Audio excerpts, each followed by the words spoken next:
Student, तो आपका स्वागत करते हैं अपने YouTube channel day night study DNS में। हम फिजिक्स को 15 मोस्ट इम्पॉर्टेंट क्वेश्चन की सीरीज करा रहे हैं फिजिक्स का, जिसमें कि अभी तक आपको 2 सीरीज हमने करा दिया है और ये तीसरी सीरीज है जिसमें 15 मोस्ट इम्पॉर्टेंट क्वेश्चन आपको कराए जाएंगे। जो ये सीरीज है आपको ये एमजी केवीपी, एचसीपीजी और यूपी कॉलेज के जो बीएससी मैथ और बीएससी एग्रीकल्चर के एस्पिरेंट है उनके लिए बहुत बेनिफिट है। इस वीडियो को देखने से उनको बहुत लाभ मिलेगा। इससे पहले के 2 पार्ट हमने अपलोड किए हैं, अगर जो बच्चे ना देखे हों डिस्क्रिप्शन में लिंक दे दिया जाएगा, वहाँ से जाके वो देख सकते हैं। और उस पेपर का पीडीएफ फार्म में अगर उनको चाहिए तो वो आपको पीडीएफ फार्म में वहाँ से डिस्क्रिप्शन के थ्रू वहाँ से आपको मिल जाएगा। और इस पेपर को भी पीडीएफ फार्म में अगर आप डाउनलोड करना चाहते हैं तो हमारे डिस्क्रिप्शन में लिंक दे दिया जाएगा, जहाँ से आप इसको भी प्राप्त कर सकते हैं। तो चलिए चलते हैं अपने क्वेश्चंस की तरफ। तो पहला क्वेश्चन हमारे सामने कुछ इस प्रकार से 15 क्वेश्चन कराया जा रहा है। तो पहला क्वेश्चन हमारा है, if vector A is equal to 3i cap plus 4j cap minus 3k cap and vector B is equal to 2i cap minus 3j cap minus 7k cap then the value of A dot B is. करा यदि सदिश vector A is equal to 3i cap plus 4j cap minus 3k cap तथा vector B is equal to 2i cap minus 3j cap minus 7k cap है सदिश, तो vector A dot B का मान निकालना है। तो देखिए कहने की बात यह है कि डॉट प्रोडक्ट पूछ रहा है, तो डॉट प्रोडक्ट आप लोग जानते हैं, ए डॉट बी निकालना है। तो डायरेक्ट ए डॉट बी ये वेक्टर का क्वेश्चन है, आप निकाल दिए होंगे और इसका आंसर आप निकालने पे आपका आएगा 15। क्वेश्चन नंबर 2 की तरफ चलते हैं। बहुत बढ़िया क्वेश्चन है। इसी तरीके क्वेश्चन आपको एग्जाम में पूछे जाते हैं। ये तो आपको पैटर्न एक दिखाया जा रहा है किस तरीके हो सकता है इसमें से भी कुछ क्वेश्चन मिल जाए आपको एग्जाम में। तो दूसरा नंबर क्वेश्चन कर रहा है, which is not the equation of motion. कौन गति का समीकरण नहीं है। पहला है यस बराबर U T plus half A T square, दूसरा है भी बराबर यू प्लस ए टी, तीसरा है यस बराबर U T plus half A T और चौथा है वी स्क्वायर बराबर यू स्क्वायर प्लस 2as। तो आप जानते हैं कि यस बराबर U T plus half A T square ये तो दूसरा समीकरण होता है, भी बराबर यू प्लस ए टी पहला समीकरण होता है और वी स्क्वायर बराबर यू स्क्वायर प्लस 2as ये तीसरा समीकरण होता है। तो 3 तो समीकरण होते हैं। अब जान रहे तीनों यहाँ पे मिल गए तो ऑप्शन कौन नहीं मिल रहा है, तीसरा वाला। तो इसका करेक्ट आंसर हो जाएगा दूसरे का 3। ये गति के समीकरण का क्वेश्चन है। तीसरा क्वेश्चन कह रहा है आपके सामने कि the distance moved by a particle in simple harmonic motion in one time period. कह रहा है सरल आवर्त गति करते हुए एक कण द्वारा एक आवर्तकाल में चली गई दूरी है। तो जो चली गई दूरी है आवर्तकाल में, एक आवर्तकाल पूर्ण करने में जो चलती है वो दूरी, वो आपका होता है 4a, जहाँ पे a उसका आयाम है, एम्पलीट्यूड होता है। तो ये एसएचएम का क्वेश्चन है, अच्छा क्वेश्चन है। क्वेश्चन नंबर 4 देखिए क्या कर रहा है।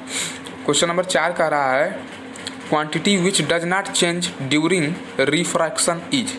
कह रहा है वह राशि जो अपवर्तन के समय नहीं बदलती है वह है, इस 4 ऑप्शन दिया है, फ्रीक्वेंसी, स्पीड, डायरेक्शन और वेवलेंथ।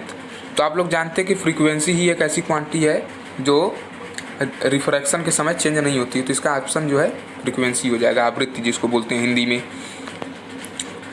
ये आपका लाइट के रिफ्रैक्शन का क्वेश्चन है। क्वेश्चन नंबर 5 देखिए कह रहा है when a particle moves in a circular path with uniform speed. कह रहा है जब एक कण वृत्ताकार मार्ग पर एक समान चाल से चलता है तो its velocity and acceleration are both constant. पहला ऑप्शन कर रहा है कि इसका वेलोसिटी और एक्सीलरेशन दोनों कांस्टेंट होता है। Second, velocity constant but acceleration change. कह रहा है कि वेलोसिटी कांस्टेंट होगा लेकिन एक्सीलरेशन चेंज होता है। तीसरा ऑप्शन कर रहा है it's acceleration is constant but velocity change. कह रहा है कि एक्सीलरेशन कांस्टेंट होगा लेकिन वेलोसिटी चेंज होता है। और चौथा कह रहा है कि it's velocity and acceleration both change, किया है इसका एक्सीलरेशन और वेलोसिटी दोनों चेंज होता है। तो देखिए इस 5 ऑप्शन में जो आपका सही ऑप्शन है वो हो रहा है it's velocity and acceleration both changes. इसका वेलोसिटी और एक्सीलरेशन दोनों चेंज होता है। ये आपका सर्कुलर मोशन का क्वेश्चन है। क्वेश्चन नंबर 6 की तरफ चलते हैं। क्वेश्चन नंबर 6 क्या कर रहा है, 2 thin lenses of focal length plus 10 centimetre and minus 25 centimetre are placed in contact, the power of combination is.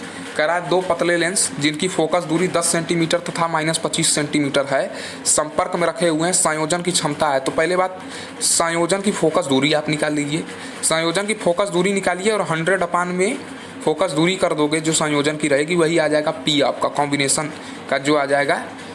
तो आप इसको सॉल्व करेंगे तो इसको जो निकालेंगे उसका जो करेक्ट ऑप्शन हो जाएगा छठे का वो हो जाएगा पहला। छठे का जो करेक्ट आंसर हो जाएगा वो पहला हो जाएगा 6D। डी माने डायोप्टर, लेंस की क्षमता का जो है मात्रक होता है। क्वेश्चन नंबर 7 का रहा है 1 कैलोरी इज इक्वल टू, तो ऑप्शन कर रहा है 1 कैलोरी का मान होता है 1 जूल, 2.4 जूल, 4.18 जूल या 8.36 जूल। तो होता आपका जो होता है 4.18 जूल, इसी को 4.2 भी जूल कहते हैं। तो 4.2 अगर मिल जाए ऑप्शन में तो भी क्लियर रहे आपको। क्वेश्चन नंबर 8 देखिए कह रहा है, क्या कह रहा है, the resistance of a copper wire is 8 ohm if the radius and length both of the copper wire are double then the resistance of the wire become. कह रहा है तांबे के एक तार का प्रतिरोध 8 ओम है, यदि तार की त्रिज्या और लंबाई दोनों को दोगुना कर दिया जाए तो तार का प्रतिरोध होगा। तो आप फार्मूला पढ़े हैं, डबल कर दें लेंथ और रेडियस पे तो क्या इफेक्ट आएगा, वहाँ से फार्मूला आप लगाएंगे, जो आंसर आएगा आपका निकालने पे वो आपका आंसर आ जाएगा 4 ओम। उसका जो आंसर आ जाएगा करेक्ट वो हो जाएगा 4 ओम।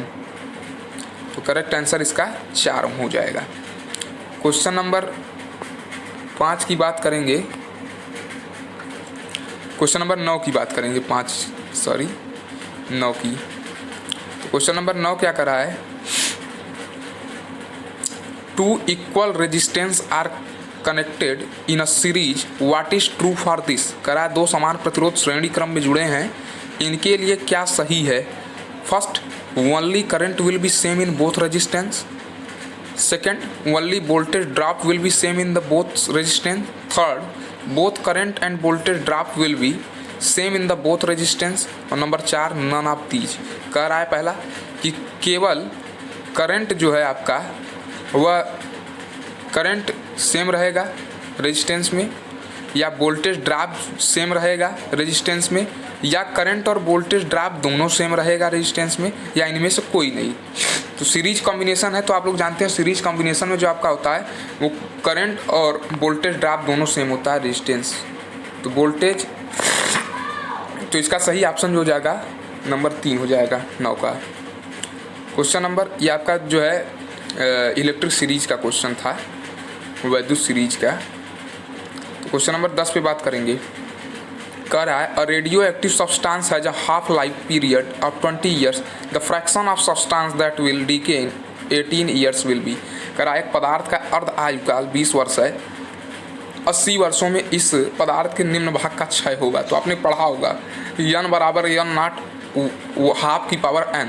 तो इस फार्मूले का यूज करेंगे, उसके बाद n की वैल्यू निकालेंगे और n की वैल्यू निकाल के t is equal to n T half लगा के वहाँ से आप लोग direct t is equal to n T half भी लगाते तो भी आपका आंसर आ जाएगा। और उसके बाद n is equal to n naught 1/2 की पावर n लगाएंगे तो आपको पता चल जाएगा फिर कितना भाग क्षय हुआ, वहाँ से आप आराम से इजीली निकाल लेंगे। तो ये आपका जो क्वेश्चन है ये न्यूक्लियाई से रिलेटेड है, एटम एंड न्यूक्लियाई से। तो इस क्वेश्चन को सलूशन करने पे जो आएगा आपका वो आएगा 15/16। क्वेश्चन नंबर 11 का रहा है, बहुत इजी क्वेश्चन है, देखिए।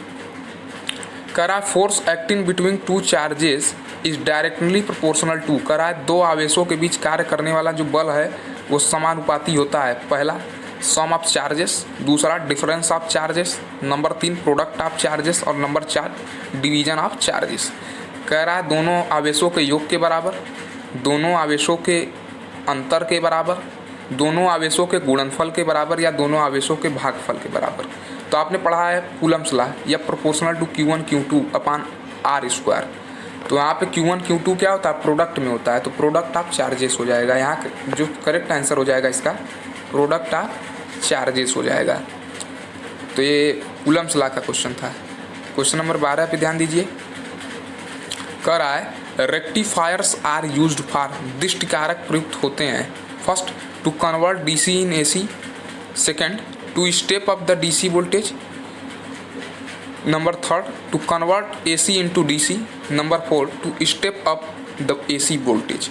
कह रहा है जो दृष्टिकारक प्रयुक्त होते हैं उसमें किस लिए प्रयुक्त होते हैं, डीसी को एसी में कन्वर्ट करने के लिए, या डीसी वोल्टेज को स्टेप अप माने ऊपर उच्च उठाने के लिए, या to convert AC into DC, या एसी को डीसी में चेंज करने के लिए, या एसी वोल्टेज को उच्च लेवल तक पहुंचाने के लिए, ऊपर उठाने के लिए।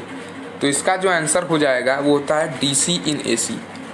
जो इसका प्रयोग होता है, जो दृष्टिकारक का, रेक्टिफायर का, वो होता है डीसी को एसी में चेंज करना, इसके लिए इसका प्रयोग होता है। तो इसका करेक्ट ऑप्शन हो जाएगा फर्स्ट। क्वेश्चन नंबर 13 का रहा है क्रांतिक कोण है, critical angle is angle of incident in rare medium, rare medium का angle of incident, angle of incident in denser medium, denser medium का जो है एंगल ऑफ इंसिडेंस, या angle of refraction in rare medium, या angle of refraction in denser medium. तो इसका जो correct option हो जाएगा वह हो जाएगा आपका दूसरा, angle of incident in denser medium, denser medium का angle of incidence. Question number 14 देखिए क्या कर रहा है। क्वेश्चन नंबर 14 कर रहा है express 5 kilowatt hour in joule, कह रहा 5 किलोवाट घंटा को जूल में बदलिए। तो 1 किलोवाट घंटा में जो जूलों की संख्या होती है होता है 3.6 × 10⁶ जूल। तो इसका जब सोल्यूशन करेंगे, देखिए यहाँ पे हम इसका आंसर जो हो जाएगा वो चौथा सही है, लेकिन यहाँ पे आंसर आपको क्लियर दिख नहीं रहा, तो हम यहाँ पे लिख देते हैं।